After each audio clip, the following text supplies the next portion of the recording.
Here's another labor and delivery hack for you for medical coding.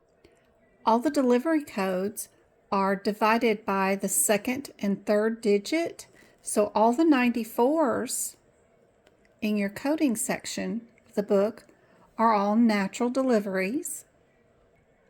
All the ones with the second and third digit of 95 are C-sections.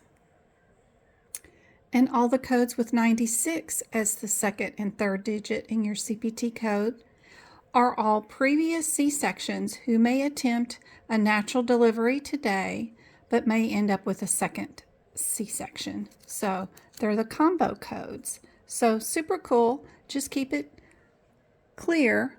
Look at your question first. Figure out, was today's delivery a natural delivery, or did they have their first C-section?